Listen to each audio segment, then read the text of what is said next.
Pais amados, pais amadas do Senhor, louvado seja o nome do nosso Deus. Estamos na leitura do livro Humildade, a Beleza da Santidade, do irmão Andrew Murray, da editora dos Clássicos. Oremos. Louvado seja o teu santo nome, Senhor. Bendizemos e exaltamos o nome santo e maravilhoso do Senhor. Obrigada por mais um dia onde suas misericórdias são renovadas em nossas vidas. Obrigada por nos dar novas oportunidades para nós podermos adorar ao Senhor, para buscarmos ao Senhor, para te bendizer. Obrigada por nos conduzir a ouvir a tua voz. Ó Senhor, louvado seja o nome do Senhor. Queremos colocar diante do Senhor esse tempo aqui, que a cada leitura, Senhor, cada leitura, audição, que venhamos ser tocados por Teu Santo Espírito, que venhamos nos render a Ti e que algumas verdades sejam impressas em nossos corações de tal modo que venhamos nos ajoelhar diante da Tua presença. Em nome do Senhor Jesus. Quebrando todo orgulho, toda dura cerviz, toda altivez, mas que em nome do Senhor Jesus venha imprimir em nós, venha vir a realidade em nossas vidas, a humildade, a mansidão, algo que é distinto no discípulo do Mestre.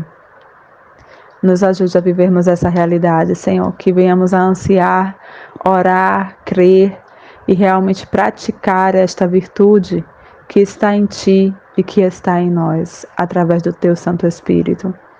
Nos ajude a nós sermos sensíveis e perceptíveis quando o orgulho, por qualquer motivo, tocar o nosso coração ou a nossa mente, que mesmo que não venhamos a expressar, Senhor, mas que venhamos a estar diante de Ti, na busca capacitadora do Senhor por libertação. Em nome do Senhor Jesus, nós precisamos de Ti. Nos ajude aqui em mais este tempo e que sejamos obedientes e sensíveis ao Senhor. Repreende toda obra do mal, todo levante do inimigo e todo tipo de tentativa do inimigo de nos conduzir a não entendermos, a dispersarmos, a nos distrairmos. Que o Senhor desfaça as obras do nosso inimigo, em nome do Senhor Jesus. Amém. Amados irmãos e irmãs, estamos hoje no capítulo 2, que o título é Humildade, o segredo da redenção.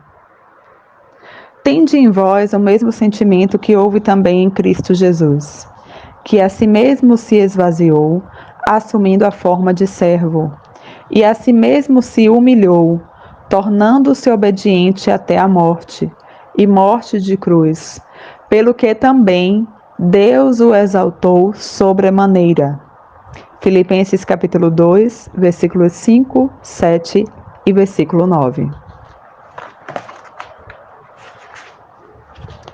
Nenhuma árvore pode crescer se não for na raiz da qual brotou. Ao longo de toda a sua existência, ela pode viver somente com a vida que estava na semente que lhe trouxe a existência. A plena compreensão dessa verdade em sua aplicação ao primeiro e ao último Adão nos ajudará grandemente a entender tanto a necessidade como a natureza da redenção que há em Jesus. A necessidade. Quando a velha serpente, que foi expulsa dos céus por seu orgulho, cuja natureza completa como o diabo era orgulhosa, falou suas palavras de tentação aos ouvidos de Eva, essas palavras levavam consigo o próprio veneno do inferno. E quando ela ouviu e entregou seu desejo e sua vontade à possibilidade de ser como Deus, conhecendo o bem e o mal, o veneno entrou em sua alma, sangue e vida, destruindo para sempre aquela abençoada humildade e dependência de Deus, que teria sido nossa felicidade perpétua.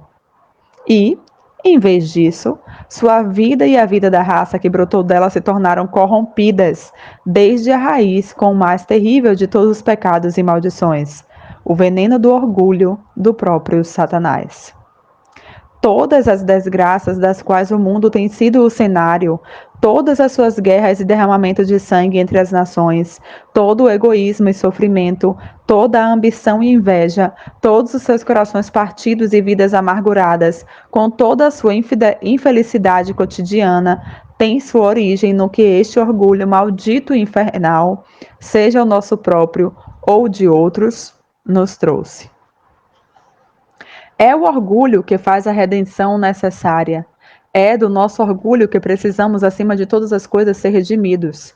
E nossa compreensão da necessidade de redenção vai depender grandemente de nosso conhecimento da terrível natureza do poder que entrou em nosso ser. Nenhuma árvore pode crescer se não for na raiz da qual brotou. O poder que Satanás trouxe do inferno e lançou para dentro da vida do homem está agindo diariamente a todo tempo com grande poder por todo o mundo. Os homens sofrem por sua causa, eles temem e lutam e fogem disso, e ainda não sabem de onde isso vem e de onde provém sua terrível supremacia. Não é de admirar que eles não saibam onde ou como isso deverá ser vencido. O orgulho tem sua raiz e força em um terrível poder espiritual, tanto fora como dentro de nós. Tão necessário como confessá-lo e lamentá-lo como o nosso é conhecê-lo em sua origem satânica. Se isso nos leva a um desespero completo de absolutamente subjugar e expulsar esse orgulho, isso nos levará o quanto antes ao único poder sobrenatural no qual nossa libertação poderá ser encontrada. E esse poder é a redenção do Cordeiro de Deus. A batalha desesperada contra a atuação do ego e do orgulho dentro de nós pode realmente tornar-se ainda mais desesperadora quando pensamos no poder das trevas por trás de tudo isso. Mas o desespero completo irá nos preparar melhor para percebermos e aceitarmos o poder e a vida fora de nós mesmos, que é a humildade dos céus, tal como foi trazida para baixo e para perto pelo Cordeiro de Deus, a fim de expulsar Satanás e seu orgulho. Nenhuma árvore pode crescer se não for na raiz da qual brotou. Assim como precisamos olhar para o primeiro Adão e sua queda para conhecer o poder do pecado dentro de nós, precisamos conhecer também o último Adão e seu poder para nos dar interiormente a vida de humildade tão autêntica, permanente e dominante quanto tem sido a do orgulho. Temos nossa vida de Cristo e em Cristo tão verdadeiramente, de fato, mais verdadeiramente como de Adão em Adão. Temos de andar arraigados nele, retendo a cabeça da qual todo o corpo cresce o crescimento que procede de Deus. Colossenses capítulo 2, versículos 7 e versículos 19. A vida de Deus, a qual na encarnação entrou na natureza humana, é a raiz na qual devemos estar firmados e crescer. É o mesmo poder grandioso que trabalhou lá e desde então ruma para a ressurreição que age diariamente em nós. Nossa única necessidade é estudar, conhecer e confiar na vida que foi revelada em Cristo como a vida que agora é nossa e espera por nosso consentimento para tomar posse e ter o domínio completo do nosso ser. Ó Senhor, eis-nos aqui, o consentimento é dado. Com isso em vista, é de inconcebível importância que tenhamos pensamentos corretos do que Cristo é, do que realmente o constitui como o Cristo, e especialmente do que pode ser considerado como sua principal característica, a raiz e a essência de todo o seu caráter como nosso Redentor. Não pode haver senão uma resposta à sua humildade, a humildade de Cristo. O que é a encarnação? Seu esvaziar a si mesmo e ter se tornado homem, senão unicamente a sua humildade celestial? O que é a sua vida na terra? Seu assumir a forma de servo, senão a humildade? E o que é a sua expiação, senão a humildade? A si mesmo se humilhou, tornando-se obediente até a morte. Filipenses 2, versículo 8. E o que são sua ascensão e sua glória, senão a humildade exaltada ao trono e a coroada de glória? E coroada de glória. A si mesmo se humilhou, pelo que também Deus o exaltou sobremaneira. Filipenses 2, versículos 8 e versículo 9. Nos céus, onde ele estava com o Pai, em seu nascimento, em sua vida, em sua morte, em seu assentar-se no trono, Tudo isso não é outra coisa a não ser humildade. Cristo é a humildade de Deus incorporada na natureza humana. O amor eterno humilhando-se a si mesmo, revestindo-se com as vestes da mansidão e da bondade para vencer e servir e nos salvar. Como o amor e condescendência de Deus fazem dele o benfeitor e auxiliador e servo de todos, assim Jesus, por necessidade, tornou-se a humildade encarnada. Aleluia. Glória a Deus. E assim, mesmo no centro do trono, ele é o manso e humilde Cordeiro de Deus. Se isso for a raiz da árvore, sua natureza tem de ser vista em cada ramo, folha e fruto. Se a humildade for a primeira, a graça toda inclusiva da vida de Jesus. Se a humildade for o segredo de sua expiação, então a saúde e a força de nossa vida espiritual dependerão inteiramente de colocarmos essa graça em primeiro lugar também e fazer da humildade a principal coisa que admiramos nele, a principal coisa que pedimos dele, a única coisa pela qual sacrificamos tudo o mais. É de admirar que a vida cristã seja tão frequentemente fraca e infrutífera se a própria raiz do Cristo vida é negligenciada e desconhecida? É de admirar que a alegria da salvação seja tão pouco experimentada se aquela atitude em Cristo a encontrou e a trouxe é tão pouco procurada?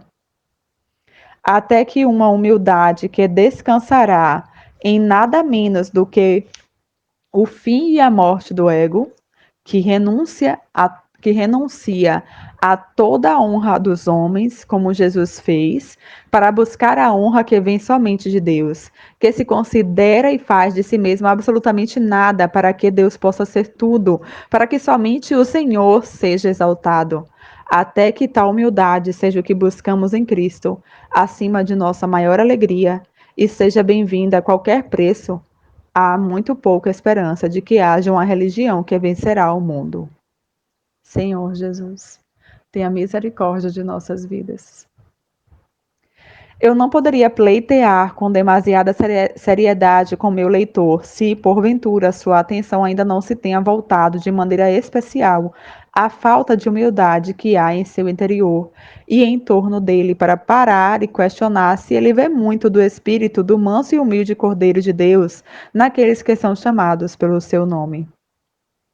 Que ele considere com toda a carência de amor, toda indiferença às necessidades, aos sentimentos, à fraqueza dos outros, todo julgamento e expressão severa e precipitada, que tantas vezes se justificam sob o argumento de ser franco e honesto, todas as manifestações de temperamento, sensibilidade e irritação, e todos os sentimentos de amargura e desavenças têm sua raiz em nada, senão unicamente no orgulho que sempre busca a si mesmo.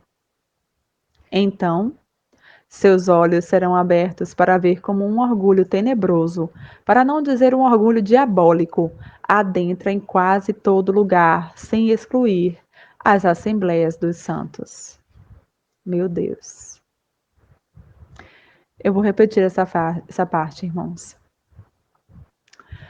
Que venhamos considerar como toda carência de amor, toda indiferença às necessidades, aos sentimentos, à fraqueza de outros, todo julgamento e expressão severa e precipitada, que tantas vezes se justificam sob o argumento de ser franco e honesto, todas as manifestações de temperamento, sensibilidade e irritação, e todos os sentimentos de amargura e desavença têm sua raiz em nada senão, unicamente, no orgulho que sempre busca a si mesmo. Ó Senhor, abre os nossos olhos. Seus olhos serão abertos para ver como um orgulho tenebroso, para não dizer um orgulho diabólico, adentra em quase todo lugar, sem excluir as assembleias dos santos. Que ele comece a questionar qual seria o efeito dentro dele e naqueles à sua volta, e se os crentes estivessem de fato sendo permanentemente guiados pela humildade de Jesus no relacionamento tanto com os santos como com o mundo.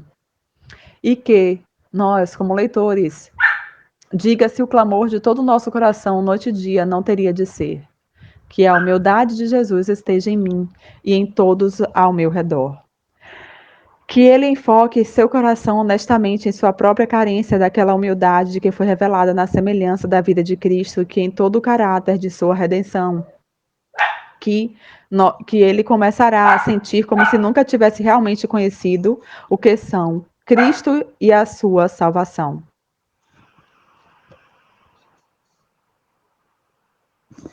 Cristão, estude a humildade de Jesus. Esse é o segredo, a raiz oculta da sua redenção. Aprofunde-se nela cada dia.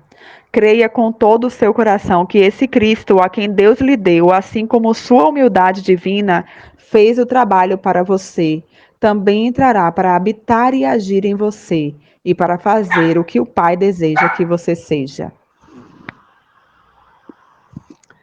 Senhor Jesus, que possamos crer em nome de Jesus. Aqui finalizamos o capítulo 2, irmãos, e amanhã nós continuamos. Que possamos nos aprofundar cada dia, crendo de todo o nosso coração que Cristo, a quem Deus nos deu, assim como a humildade divina dele, fez o trabalho para nós. Também nós podemos habitar e agir nele para fazer o que o Pai deseja que venhamos fazer. Em nome do Senhor Jesus.